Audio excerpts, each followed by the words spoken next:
Mon chapeau se cabosse, j'entends maintenant les aboiements récents, la fenêtre m'applaudit aussitôt et ma table sourit.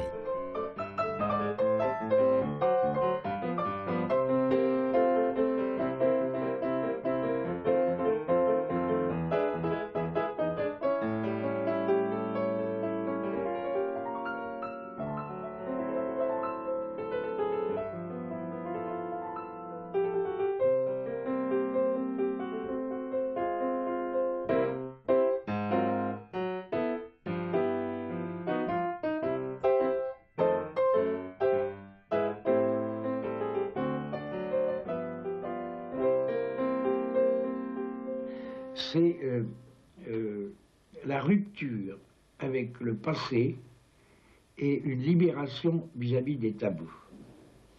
Et alors, il faut jouer le jeu complet, c'est-à-dire il ne faut plus se souvenir de son passé, il faut chercher à retrouver l'atmosphère du rêve et l'atmosphère de l'inconscient.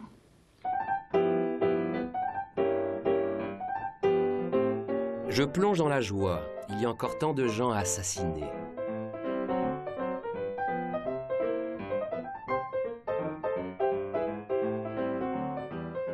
J'achète un fusil, tant pis. Je tue un curieux, tant mieux. Je vends mon fusil, merci.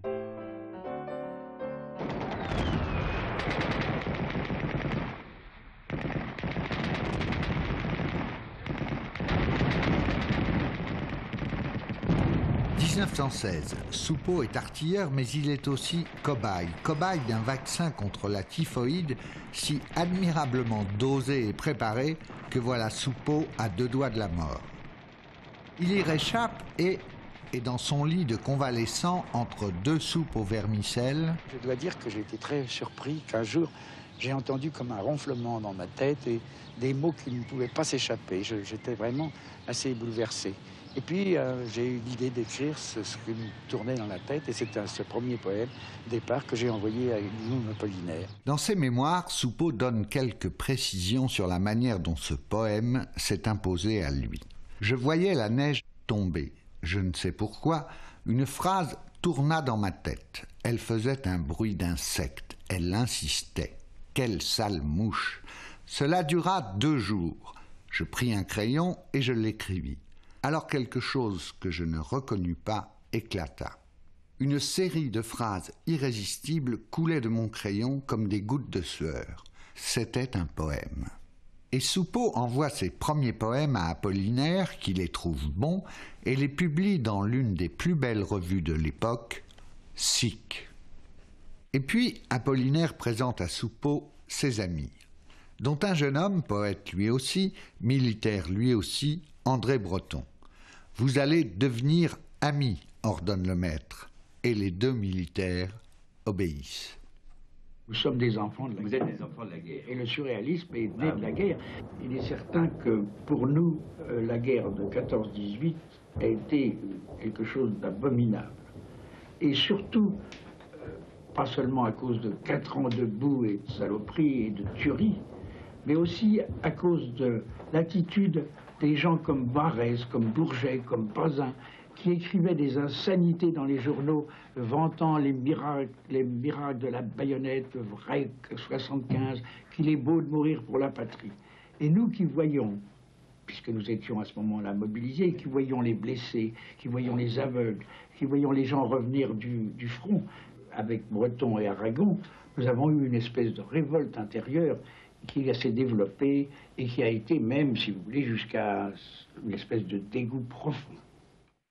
Et Soupeau, Breton, puis Aragon, les 3 mousquetaires, comme les appelait Valéry, montent à l'assaut de la culture bourgeoise. Rien d'étonnant à cela. Quand on veut s'attaquer à une société, il faut d'abord casser sa rhétorique et son écriture, puisque rhétorique et écriture sont les armes majeures de cette société. Mais concrètement, que font-ils? Ils se découvrent des précurseurs, Rimbaud et Lautréamont, chez qui ils trouvent une langue libre qui ne craint pas de dire les fantasmes les plus cachés. Et puis, ils lisent Freud et décident de donner la parole à l'inconscient pour qu'enfin l'homme apparaisse dans son entière vérité. Et cette décision ne va pas être sans effet sur leur manière d'écrire, car l'inconscient a sa langue propre qui n'est pas celle, mais pas du tout celle de Bossuet. C'est une langue pleine de cassures, de phrases qui se cognent et de rythmes brutaux. Oui, ces rythmes sont très différents de la délicatesse chopino-schumannienne qui règne dans les salons où triomphe Anna Noailles.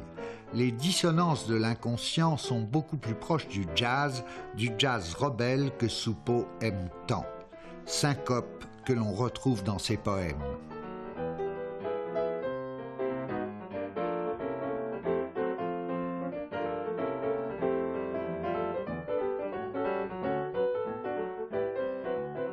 Quatre vers merveilleusement cavalcadants qui ont la vertu, on pourrait dire aussi l'amabilité, de permettre des interprétations variées. Et d'abord une question. Comment se fait-il que des nuages aient peur de 12 doigts poilus? C'est étrange, non? 12 doigts poilus, a priori, c'est pas bien méchant, et pourtant les nuages ont réellement peur. Si ces nuages sont dans un tel état d'angoisse, c'est peut-être parce que les doigts poilus appartiennent à ceux qu'on appelait les poilus des tranchées de 14-18, affamés, émaciés et si repoussants que les nuages s'enfuient de toute leur force. Mais oublions tranchés et poilus. Et si ces 4 vers de Soupeau nous racontaient un problème conjugal? Oui, ces 12 doigts poilus peuvent très bien être ceux d'un bon bourgeois bien conventionnel, avec simplement 2 doigts de plus que ses congénères, un bon bourgeois qui a la triste habitude d'envoyer des pommes de pin à la figure de sa femme, surtout quand celle-ci le trompe, ce qui bien sûr produit des souvenirs qui font grincer des dents. On pourrait encore tenter bien des interprétations, notamment musicales. Les voix des chanteurs de jazz s'entrechoquent souvent et mettent donc au monde des souvenirs qui grincent des dents ou les font grincer. Le jazz, capital pour Soupeau, puisque le jazz c'est impertinence et audacieuse liberté. Audace et liberté qui caractérisent Soupeau. En 1919, sans hésiter une seconde, il engloutit un petit héritage dans la création d'une revue, Littérature. Direction de la revue, Aragon, Breton, Soupeau. Qui publie-t-il?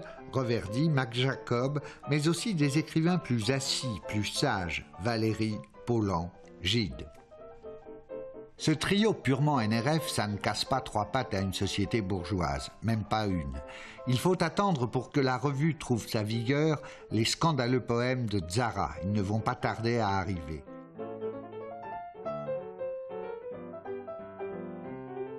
Et puis, toujours la même année, 1919, les chants magnétiques. Des chants signés Breton et Soupeau, et qui sont le premier et le plus fort exemple d'écriture automatique. Nous nous sommes mis à écrire à la dictée de l'inconscient. C'est-à-dire que nous avons écrit sans nous soucier de ce que ça représentait ni ce que c'était. Nous ne relisions même pas. Mais vous étiez assis à côté l'un de l'autre, en face l'un de l'autre, comme ça? Les 2 premiers chapitres ont été écrits séparément. Nous lisions le soir ce que nous avions écrit. Mais le 3e chapitre, qui s'appelle Barrière, a été écrit comme si Orange et moi, nous étions en train d'écrire. C'est-à-dire que nous écrivions une phrase et répondions à l'autre. Nous avons tout de même créé, si vous voulez, cette espèce d'osmose.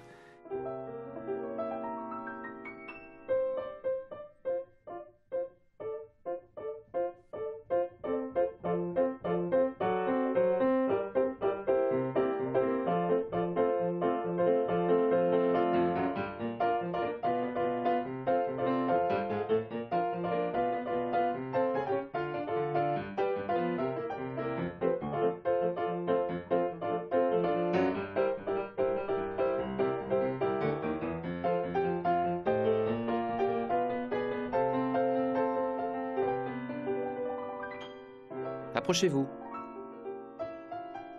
Approchez-vous de cette femme et demandez-lui si la lueur de ses yeux est à vendre.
1919, belle année pour Soupeau. Il publie les Chants magnétiques, il écrit beaucoup et il charme et séduit aussi. Disons tout de suite qu'il passera sa vie entière à séduire. Il adore séduire.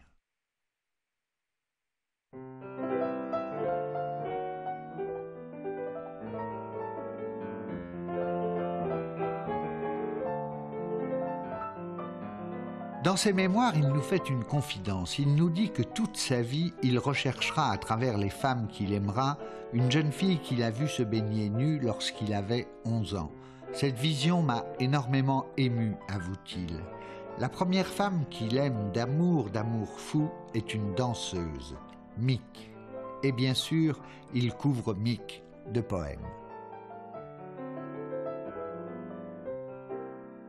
Tu as laissé ton odeur dans les plis de notre amour, odeur que l'on n'oublie pas. Ô ma sœur, ma sœur, ma sœur. N'oublions pas notre ivresse et notre folie d'une heure, folie qui fut le bonheur. N'oublions pas nos caresses.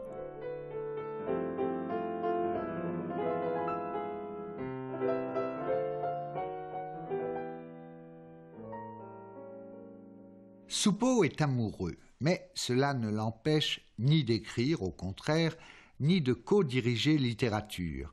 Littérature qui, dans ses premiers numéros, on l'a dit, est plutôt sage, trop sage. Mais voici Monsieur Dada en personne, l'homme qui va scandaliser tout Paris pendant 2 ans, Tristan Tzara. Il va marquer très profondément Soupeau, fasciné par son culot, celui-ci, par exemple. Regardez-moi, je suis idiot, je suis un farceur, je suis un fumiste. Regardez-moi bien, je suis laid, mon visage n'a pas d'expression, je suis comme vous tous. Je voulais me faire un peu de réclame.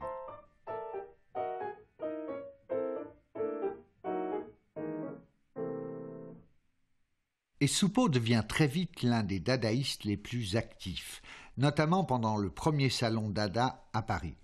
Soupeau produit là donc son admirable portrait d'un imbécile qui est tout simplement un miroir encadré.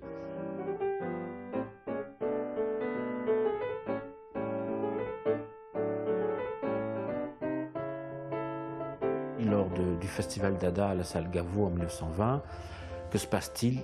Philippe Soupeau arrive grimé en nègre, il est vêtu d'une longue robe ou chemise blanche, un monsieur loyal traîne derrière lui un énorme coffre qu'on ouvre, dont sortent des ballons colorés, l'un représente Benoît XV, et Clémenceau et Pétain. Et, aux surprises, un dernier ballon arrive avec Cocteau, et à ce moment-là, Soupeau sort un énorme couteau d'après les commentateurs de l'époque, et il envoie ce couteau dans le ballon. Et dans Le Petit Parisien, en première page, il y avait « Monsieur Philippe Soupeau est un assassin virtuel ». Or, ma concierge, c'était le journal des concierges, ma concierge s'est précipitée au commissariat et a dit « L'assassin habite chez moi ». Alors le commissaire de police a fait attention, il a dit « Mais madame, virtuelle ». Alors, mais écoutez, vraiment, c'est tout de même dangereux. 1921, Breton veut organiser un congrès de l'esprit moderne. Soupeau est perplexe, Tzara franchement contre. La modernité, à son avis, ça ne se définit pas. Breton le prend mal et le ton monte entre les deux hommes. Et si fort qu'en juillet 23, Breton et quelques-uns de ses amis, mais pas Soupeau, interrompent la représentation d'une pièce de Tzara et frappent très brutalement les comédiens. Police, huissiers, avocats et grande tristesse de Soupeau. C'est l'agonie des amitiés, écrit-il, mais pas de l'amitié qui le lie à Tzara, et toute sa vie, il gardera une grande reconnaissance envers M. Dada. Pourquoi? Nous avons compris combien le scandale était important. Parce que si on a parlé du surréalisme, c'est pas du tout à cause des livres que nous publions ou du tableau que nous exposions. C'était parce que nous faisions scandale.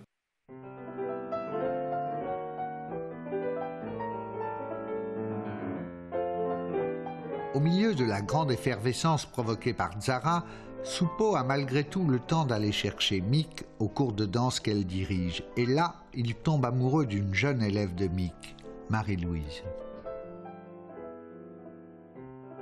Le soleil frappait à ta fenêtre, il était 12h30, l'heure de mon retour chaque jour quand je criais ton nom. Et maintenant c'est la nuit. où j'essayais de te retrouver à tâtons, où je te retrouvais, où je te serrais dans mes bras, où je tenais ta vie et ta joie entre mes mains.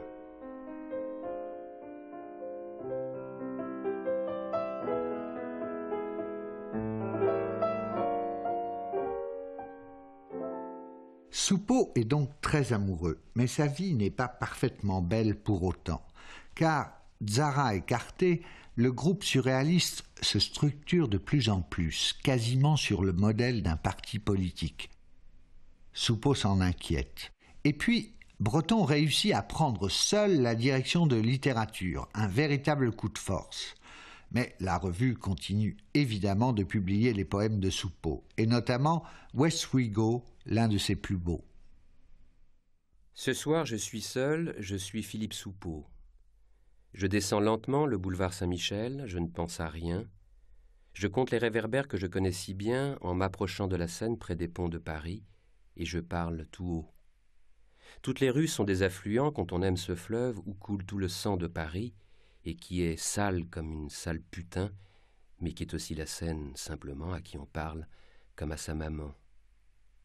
Mon père est né à Saint-Malo et ma mère vit le jour en Normandie. Moi, je fus baptisé au Canada. Bonjour, moi. Soupeau est probablement cette année-là, 1922, il a 24 ans, au plus haut point de sa puissance poétique, et sa personnalité s'affirme. Il est de plus en plus indépendant, rebelle, rieur, voire caustique. Quand Breton commence à s'intéresser à l'occultisme, à la voyance, et quand il organise des séances de sommeil provoqué, Soupeau sourit. Il fallait qu'on s'endorme. Breton n'arrivait pas à s'endormir, ça nous embêtait beaucoup. Mais il y en avait, les jeunes, qui s'endormaient. Il y avait Desnos qui s'endormait, mais alors tout de suite, et puis il écrivait, il vaticinait. Il y avait aussi Crevel, un peu, mais un peu moins, mais enfin aussi, il parlait d'une négresse au bas rouge. La négresse au bas blanc aime tellement les paradoxes qu'elle a mis des baguettes noires sur ses bas blancs et des baguettes blanches sur les noirs. Enfin, il y en avait un qui alors, lui, se surpassait, c'était Perret. Parce que Perret, alors, c'était pas lui, c'était pas des vaticinations, c'était des obscénités énormes. Et Breton était enchanté. Mais moi, je me méfiais. Et je crois que ces trois garçons cherchaient, comme ils étaient jeunes, ils voulaient se faire valoir. Et alors, ils s'endormaient plus ou moins. Enfin, il y a un doute, il y a un doute. Réaction de Breton face au sourire malicieux de Soupeau, elle est claire et nette. On me fit sentir, écrit Soupeau, que mon esprit critique était un élément de trouble. Et à partir de cette année-là, 1922, le conflit Breton-Soupeau va être de plus en plus aigu. D'autant plus aigu que Soupeau ose écrire un roman, ce que Breton avait interdit. Soupeau brave l'interdit et le paie très cher. L'article que Breton consacre à son roman dans littérature est composé de 4 pages blanches, totalement blanches.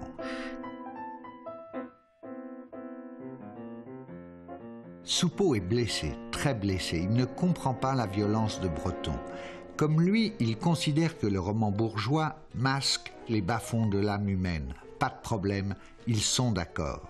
Seulement, à la différence de Breton, Soupeau croit qu'un roman d'un type nouveau peut dire un bout de vérité, voire Joyce ou Thomas Mann. Mais Breton ne fait pas ou ne veut pas faire de différence entre Paul Bourget et James Joyce. Bref, la modernité qui n'est pas strictement d'obédience surréaliste, il ne veut pas l'avoir. Soupeau la publie dans une revue qu'il crée en 1924, la Revue européenne.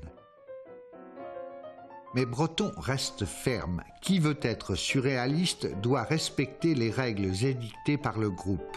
Le groupe a dit « pas de roman », Soupeau continue d'en écrire, la récidive est inacceptable. Et le 20 novembre 1926, Soupeau est convoqué par le groupe surréaliste. Il est inquiet, il devine ce qui l'attend.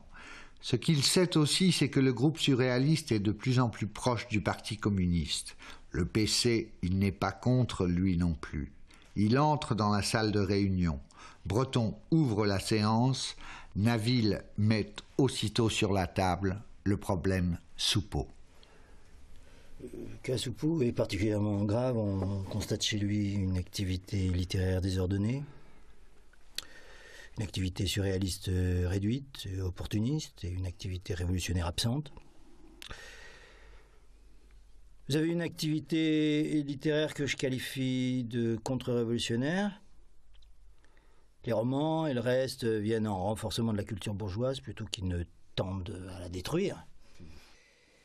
Il y a 3 points de vue, surréaliste, révolutionnaire et communiste. Le surréalisme ne peut pas mener à une révolution effective. Personnellement, je suis pour l'adhésion au PC. Si j'adhère au PC, cela me donnera une ligne de conduite très précise. Qu'est-ce que cette adhésion changerait dans votre vie? Tout. Alors comment le surréalisme n'a-t-il rien changé à votre activité? Parce que le surréalisme est une chose vague, qui n'indique aucune ligne de conduite précise. Détrompez-vous. Tous vos romans, articles, etc. nous ont tous dégoûtés. Ce n'est pas plus contre-révolutionnaire de faire de la littérature que vendre des tableaux. Si le PC demande à Breton de ne plus vendre des tableaux, que fera-t-il? Il n'y a aucune chance pour que le PC me demande une chose pareille. Je ne pense pas que votre pensée soit une marchandise comparable à des tableaux. Je pense que Soupeau adhérera au parti à la première occasion pour donner le change. Mais son adhésion pour moi n'aura aucune valeur. On a parlé tout à l'heure d'une discipline surréaliste qu'on pourrait instituer. Je demande si Soupeau se plierait à une pareille discipline. En vertu de quel critérium? Personne ici n'a jamais eu besoin qu'on définisse ce critérium. Si vous avez oublié ce que c'est que le surréalisme, il est inutile qu'on vous le rappelle. Vous l'oublieriez encore. Toutes les explications de Soupeau sont louches. Rien n'est clair. Je n'ai pas la moindre confiance. Il y a parmi vous une méfiance plus personnelle que justifiée. Étant donné cette défiance, je demande à être exclu du surréalisme.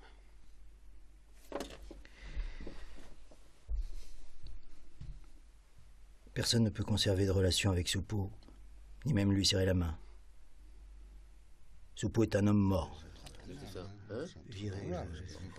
Je demande donc à main levée l'exclusion définitive.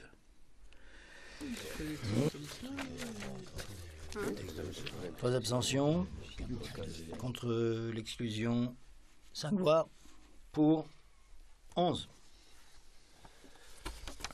La question Soupeau est réglée.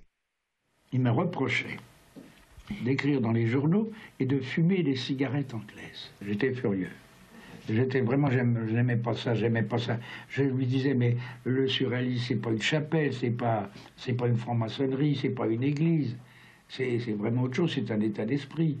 Ce n'est pas, on ne va pas dire, monsieur un tel a raison, on va aller à confesse. Non, c'est pas possible.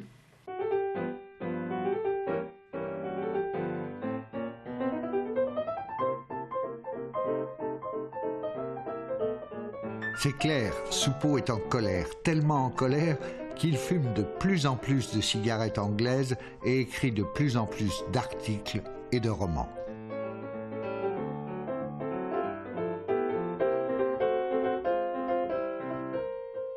Les romans d'abord, car le travail romanesque de Soupeau est méconnu. 1928, Les dernières nuits de Paris. Un roman mi-réaliste, mi-surréaliste. L'intrigue, oui, il y en a une. Un homme, Soupeau sans doute, suit chaque nuit à travers tous les quartiers de Paris une prostituée qui le fascine, Georgette. Et au cours de cette poursuite, il finit par rencontrer tous les amis de Georgette. Des bookmakers, des proxénètes qui le jour font tranquillement de l'aquarelle, des tenanciers de bars et de music-halls, et puis il croise un crime et fait l'amour avec Georgette dont les gestes dans le lit sont, écrit-il, d'une précision et d'une rapidité presque insoutenables. Et puis un deuxième crime survient, suivi de réunions secrètes, et la nuit est toujours là avec, en son centre, Georgette.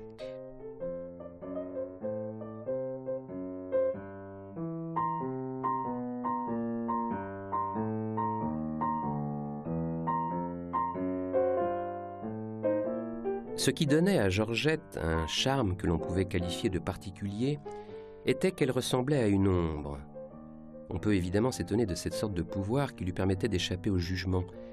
Elle était semblable tantôt à des lueurs, tantôt à leurs sœurs les ombres. Elle fuyait devant le souvenir, devant les paroles, comme glisse un poisson. Elle s'éloignait, mais elle restait présente ou même devenait encombrante et gigantesque. Lorsqu'elle parlait, le miracle se produisait. Sa voix était douce, mais un peu rauque. Elle tournait sur elle-même comme une fumée, elle insinuait, elle était un murmure. Mais lorsque ses lèvres commençaient à remuer, le silence tout à coup se faisait.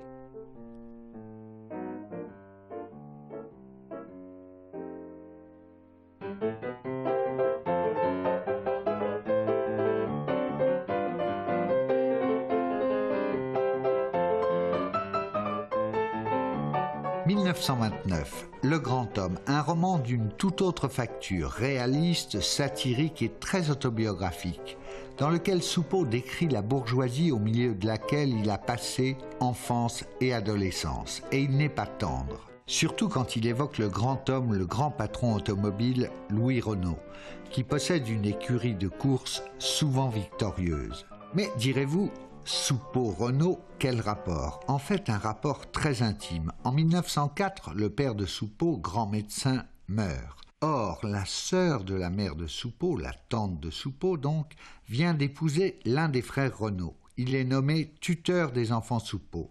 Philippe est donc pris en main par la famille Renault pendant toute son enfance. Il fait des études moyennes et plus les années passent, plus il déteste la grande bourgeoisie industrielle, arrogante et peu cultivée.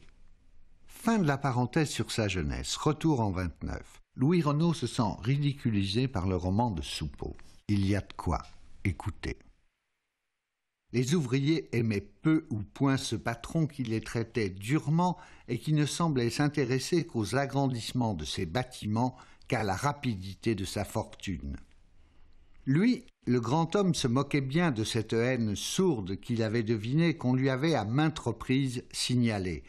Pour lui, les hommes valaient à peu près autant que les machines, les rouages, les briques qui servaient à construire les hangars. Quand il a lu le livre, il est entré dans une grande colère. Il a voulu d'abord me faire casser la figure, et par des tueurs professionnels. Mais son avocat lui a vivement déconseillé. Il lui dit, vous allez faire une publicité folle à ce livre. Alors il a décidé, comme il en avait les moyens, de racheter tous les livres. Ce qui fait que l'édition du livre a été épuisée en espace de 8 jours. 1929 toujours, une année plutôt noire pour Soupeau, car, une fois de plus, Breton l'agresse.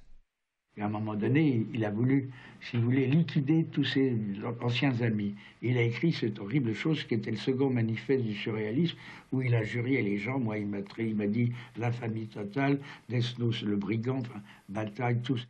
Et ils ont répondu, moi, je n'ai pas voulu, par le cadavre, où vraiment, depuis Prévert jusqu'à Bataille, jusqu'à Desnos, Raymond Dessaigne, tous les autres l'ont traîné dans la boue. Ben, il a été plutôt satisfait. Ah oui. Parce qu'il a dit, maintenant c'est fini, je suis tout seul surréaliste. Une question se pose. Le surréalisme est marqué au sceau de la cruauté et de l'injure. C'est un phénomène nouveau dans l'histoire? C'est exactement ce que dit Hegel dans la phénoménologie de l'esprit, à propos de la terreur. La terreur est infinie, donc l'exclusion est infinie. Et dans le groupe surréaliste, on n'y met jamais fin. D'où le problème du renouvellement permanent du groupe, pour qu'il y ait, d'une certaine manière, de nouvelles têtes qui tombent. C'est dans l'ambiance, bien sûr, de l'orthodoxie nouvelle, c'est-à-dire de l'esprit d'orthodoxie nouveau, que le communisme va alimenter, tout simplement parce que c'est contemporain de la Révolution.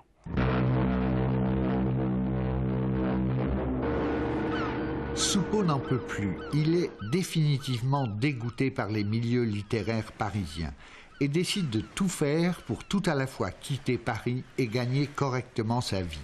Le grand reportage est la meilleure réponse à cette double envie. On voyage et on gagne sa vie. Voilà donc Soupeau sur un paquebot qui avance lentement vers les États-Unis. Il est songeur. Je savais que mon absence allait permettre de faire oublier le rôle que j'avais joué dans les débuts du surréalisme. Peu m'importait. J'étais désormais journaliste. Envoyé spécial pour Miroir du Monde, le voilà donc à New York. New York, le jazz bien sûr, mais pas seulement. il s'intéresse également aux méfaits de la prohibition. Et puis, bien évidemment, il interviewe des chômeurs. Nous sommes au début des années 30, il y en a des millions.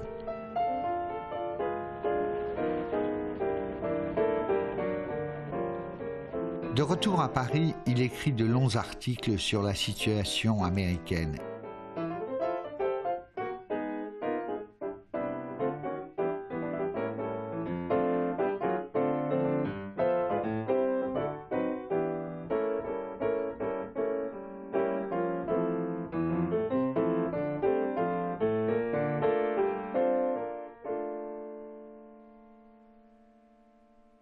Et le soir, il est happé par les mondanités et par la mélancolie. Certains se moquaient de moi. Un poète mort jeune, disait-on. Je n'écrivais plus de poèmes et pourtant j'en avais l'envie, mais pas la possibilité. Le drame intérieur de Soupeau s'affirme. Va-t-il s'enfoncer dans la mélancolie ou au contraire réagir et retrouver la force et le temps d'écrire ? La réponse à cette question fondamentale pour lui, il va la trouver, mais pas tout de suite. Encore que le fait de tomber amoureux soit une manière de pied de nez à la mélancolie, non ?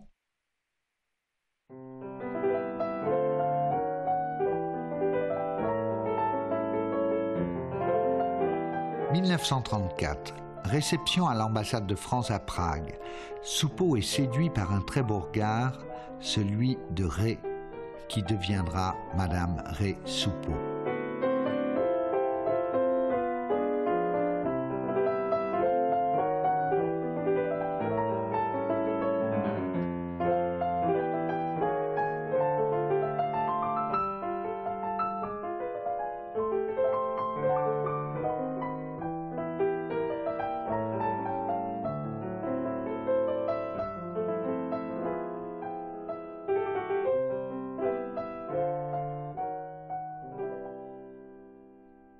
« 1938. Soupeau est devenu un journaliste notoire très introduit dans les milieux politiques de gauche. Léon Blum l'envoie en Tunisie où il devra créer Radio Tunis.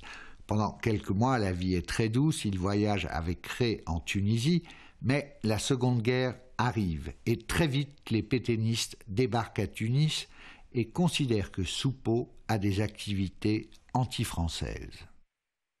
Moi, personnellement, j'étais à Tunis. Comme je vous l'ai dit, j'ai été vidé par Vignancourt et foutu en prison parce que je faisais de la résistance. Vous êtes torturé, non? Oh non, pas torturé. On m'a flanqué des trucs électriques dans les couilles. Ah. Oui, ça fait mal. Bah oui, ça mais pas longtemps. Ça ne laisse pas de traces. Alors on a un peu mal, on a envie de faire pipi tout le temps, mais c'est tout. Mais enfin... On voulait vous faire avouer quoi? J'avais eu le moyen de shipper un traité entre Darlan et les Allemands pour le ravitaillement de l'Africa Corps. Et je l'avais communiqué aux Américains. Alors il y a un crétin qui m'a dénoncé, pas un Tunisien, c'est un salaud de Français. Sorti de prison, il part aussitôt pour Alger où il retrouve Max-Paul Fouché qui dirige la revue Fontaine. Et là, Soupeau, visiblement galvanisé par l'esprit de résistance, retrouve toutes ses fibres poétiques et répond du coup à la question que l'on se posait à propos de lui il y a quelques minutes, mélancolie amère ou combativité poétique. Soupeau trouve sa solution, l'intermittence poétique, c'est dire qu'en certaines périodes, il sait se laisser porter par la vie et la goûter, et qu'à d'autres, il sait agir poétiquement. Soupeau sait qu'il est un intermittent de la poésie et l'assume une bonne fois pour toutes. 1944-1950, superbe période d'activité créatrice chez Soupeau.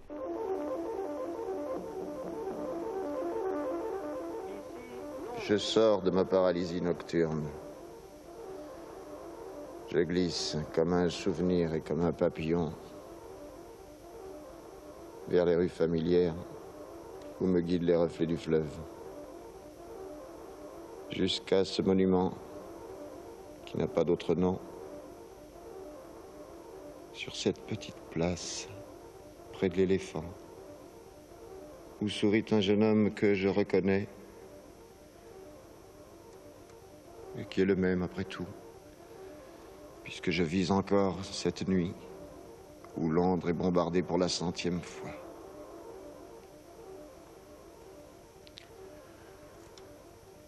Aujourd'hui, après tant d'années aspirées et perdues, condamné au silence esclave des esclaves, j'écoute cette voix venue des profondeurs du courage, qui dit et redit, écho des échos, rira bien qui rira le dernier. Comme chaque soir, avant la musique de danse, alors que mugissent les sirènes, j'entends, nous entendons, et le monde avec nous, l'appel, le même appel et de la même voix, celle qui compte que chacun fera son devoir quand Londres est bombardée pour la 100e fois. Amis sans visage, main tendue au-dessus de cette distance sans limite, vous parlez et nous écoutons. Vous vivez et nous allons mourir, car nous savons désormais que l'on peut mourir de honte. Ici Londres, parla Londra, London calling. Nous écoutons, nous, les naufragés, nous que rongent les doutes et l'incertitude. Tapis dans l'ombre et silencieux jusqu'à la rage quand Londres est bombardée pour la 100e fois. Londres est bombardée pour la 100e fois. Rien n'est perdu. Vous veillez quand le grand Ben et ses cloches affirment qu'il est minuit exactement, que c'est l'heure du nouveau courage. Melbourne écoute et Ottawa, le Cap, Calcutta, Auckland, toutes les villes du monde, tous les villages de France et Paris.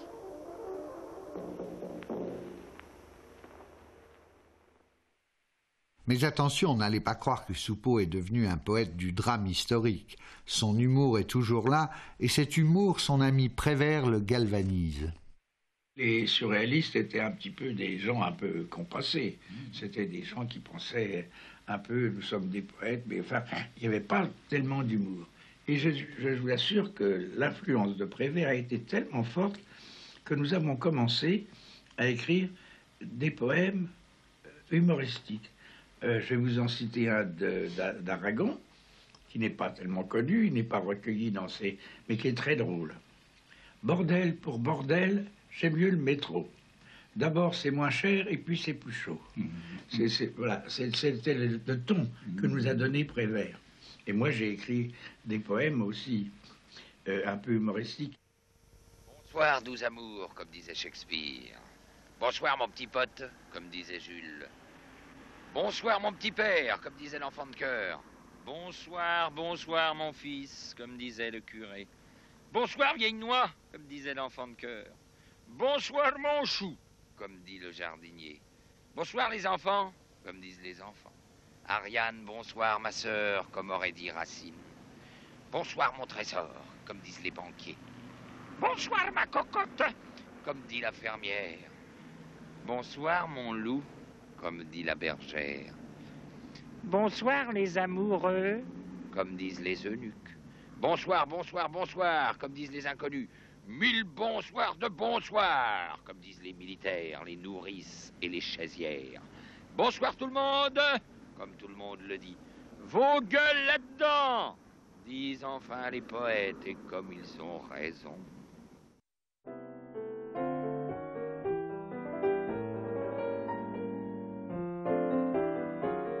Et Soupeau de tomber amoureux encore une fois. Elle est brune, vive, américaine, profil de pâtre, elle s'appelle Muriel Reed. Elle va devenir l'une des journalistes les plus en vue de la place de Paris. Qui est fou? Est-ce moi? Est-ce vous? C'est moi, c'est vous. Il faut aimer à la folie, croire au songe et à l'oubli, bien sage et qu'il avoue.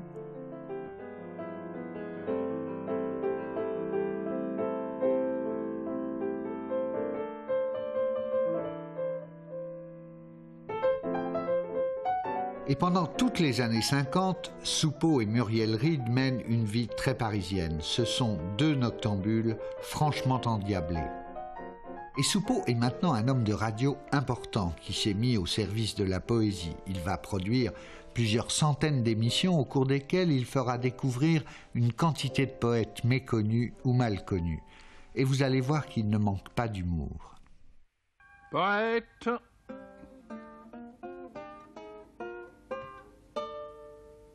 Involute. Une émission de Philippe Soupeau et Jean Chouquet. Présentée par Jean Poiret et Michel Serrault. Et maintenant, place aux vieux. Oh bah voyons, vous êtes fou, non? Et pourquoi ça? Bah vous êtes fou, monsieur Poiret. Philippe Soupeau va être furieux. Place aux vieux, lui qui fait le jeune homme. Tenez, le voilà. Vous ne trouvez pas qu'il ressemble à un hippocampe? Bonsoir, mon cher Philippe Soupeau. Bonsoir, Bruteville. Bonsoir. Pouvez-vous me présenter à ce professeur? Mais bien sûr, je vous présente monsieur Poiret. Et c'est lui qui va m'interviewer? Non, ce n'est pas monsieur Poiret, professeur à l'école des beaux-arts de Bécon-les-Bruyères qui va vous interviewer, mais le poète André Frédéric. André Frédéric, le poète des histoires blanches, d'aigre-mort, de poésie sournoise? Et lui-même, tel qu'en lui-même, enfin, l'éternité le change. J'accepte. Philippe Soupeau, y a-t-il une façon de parler de la poésie qui vous agace? Laquelle? La façon de parler de poésie qui m'irrite, c'est celle des poètes qui oublient que la poésie n'est jamais dénuée d'humour. Est-ce que vous pourriez parodier cette façon de parler poésie? Moi, je vais essayer de parodier. Par exemple, mon cher, la transcendance et l'intériorité ne sont valables que si nous en fixons le concept et l'insistance, etc. etc., oui. Début des années 60, tout va donc au mieux pour Soupeau. Muriel est là, pétillante, l'argent est là aussi, et la notoriété et des amis, beaucoup d'amis, sans oublier une grande quantité de jeunes femmes qui se pâment d'amour devant Soupeau, le charmeur. Et puis, un soir de janvier 65, Soupeau et Muriel Reed rentrent d'un dîner. Il est tard. Ils sont sur le point de se coucher et Soupeau entend Muriel qui murmure « Et puis j'en ai assez », et elle se suicide. Que s'est-il passé? Muriel, certes, était dépressive, en analyse chez Lacan. Mais Soupeau accuse ses propres mains, des mains qu'il désigne comme les vrais coupables, des mains qui aiment les corps de femmes. Suis-je si léger qu'il faut que je dorme pour ne pas voir mes mains, ou faut-il les couper pour ne plus les aimer? Il ne prendra évidemment pas le risque de répondre à cette question.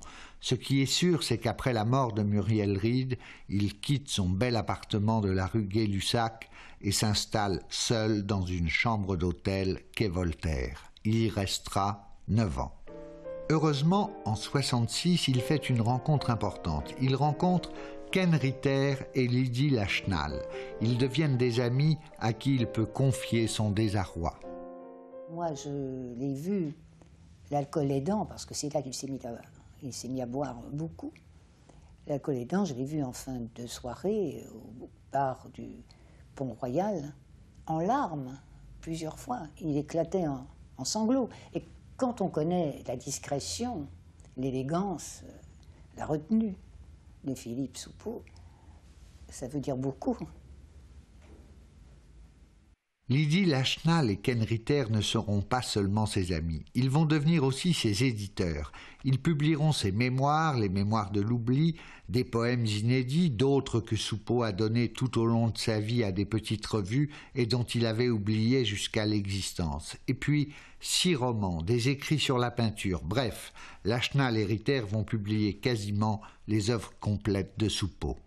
Soupeau a maintenant 70 ans, il lui reste 20 ans à vivre, 20 ans pendant lesquels il ne va pas chômer.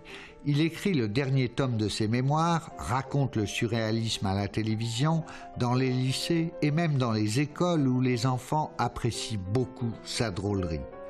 Il retrouve Ray, qui n'avait jamais accepté de divorcer, et ils s'installent tous les deux dans une résidence pour personnes âgées, celle-là même où Orange et Tavernier viennent l'interviewer et le filmer.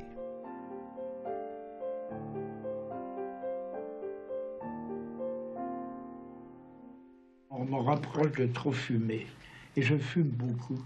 Mais alors, je dois dire, j'ai une réponse. Figurez-vous qu'un jour, j'étais allé interviewer Bernard Shaw. Et Bernard Shaw On lui disait tout le temps too much. Trop, parce qu'il buvait beaucoup, il fumait comme un sapeur et il flirtait comme Don Juan. Alors il disait, voulez-vous me foutre la paix? En anglais. Il me disait, vous foutre la paix.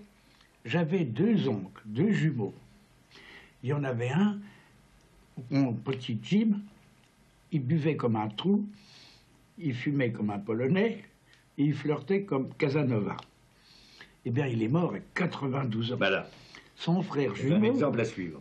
Son frère jumeau n'a jamais fumé, jamais bu, il est mort à 6 mois.